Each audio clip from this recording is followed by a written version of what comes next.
Halo Sobat Ngomin, apa kabar? Oh, ini sebelum aku berangkat ke bandara, rekaman dulu untuk bikin konten hari ini. Wih, sekarang ada berita yang bagus, ada berita juga yang agak bikin nyesek. Tapi ini terus terang bukan berita yang tidak terduga, apalagi kalau bukan Skriniar. Dan Skriniar menolak tawaran Inter Milan untuk perpanjangan kontraknya.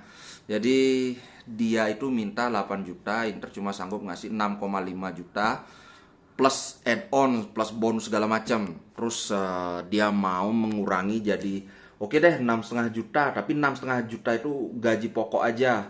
Inter tetap unda itu sudah final, kami mampunya cuma segitu. Makanya miskin itu dosa, Pak. Aduh, ya udahlah.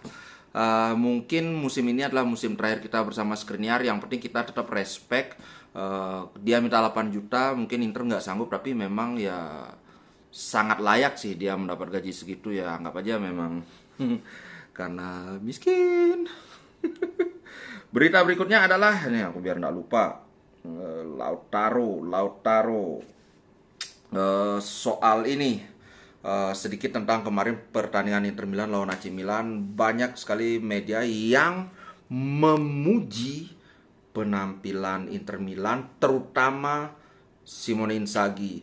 Dan pada intinya mereka bilang, ini dari mana ini beritanya biar nggak salah, dari Fabio Ravezzani. Clearly Inzaghi win the tactical battle. Jadi secara taktis memang Inzaghi jauh unggul melawan Pioli di pertandingan Supercoppa kemarin.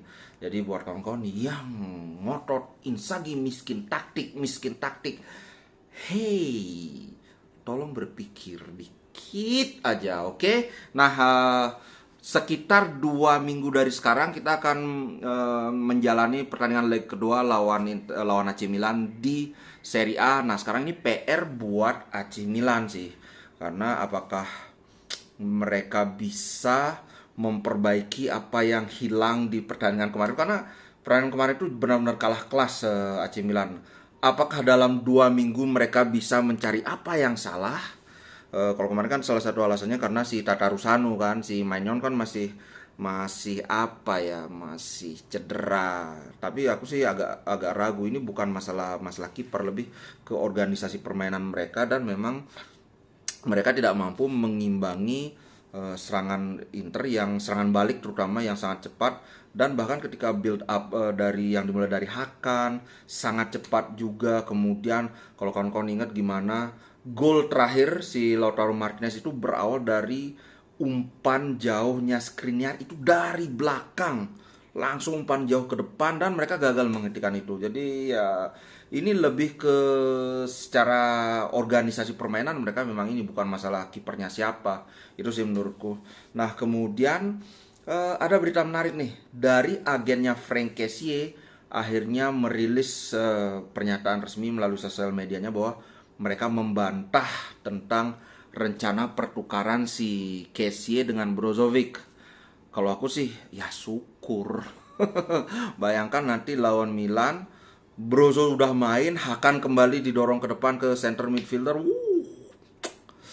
Mestinya sih nggak ada masalah, atau gimana lah saat itu, karena sekarang Hakan di posisi gelandang bertahan juga ternyata bagus banget mainnya. Oke, itu sekarang update.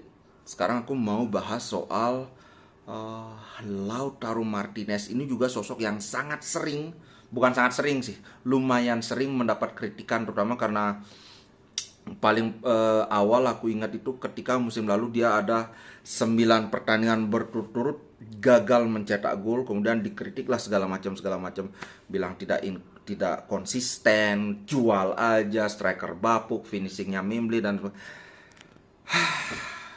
just so you know, dengan golnya kemarin lawan Supercopa yang satu itu, Lautaro Martinez sudah memasuki top 10 pencetak gol terbanyak Inter Milan. Umur dia baru 25 tahun. Jadi musim ini Lautaro Martinez sudah mencetak 12 gol untuk Inter. 12 gol loh, baru pekan keberapa ini? Baru pekan ke-18 kalau nggak salah. Kemudian 6 assist, berarti berapa? 12 tambah 6 itu 18 kontribusi. Direct contribution itu 18. Jadi kalau ada yang masih bilang, aduh, Lautaro striker jelek, aku nggak ngerti gimana. Mending kalau kalau misalnya striker musuh dibilang jelek, ini striker sendiri gitu loh. Sebagai gambaran, Lautaro Martinez di Inter Milan dia sudah mencetak total 86 gol di semua kompetisi. 86 gol. Salah satu striker favoritku di Inter Milan yaitu Diego Milito. Pasti semua setuju nih, Diego Milito. Tahukah Anda berapa Diego Milito mencetak gol di Inter Milan? Total di semua kompetisi 75 gol. Dengan kata lain, Lautaro sudah mencetak lebih banyak gol dibandingkan Diego Milito. Dan yang perlu diingat adalah, seingatku Lautaro Martinez itu baru menembus tim inti Inter Milan itu di musim ketika Inter Scudetto, dan sebelum musimnya, satu musim sebelumnya itu ketika Conte baru masuk itu masih sering rotasi. Tapi ketika Inter Scudetto itu baru benar-benar tidak tersentuh lah di starting line up. Tolong koreksi kalau aku salah ya. Jadi dalam let's say 3 musim efektif bermain sebagai tim inti, dia sudah mencapai top 10.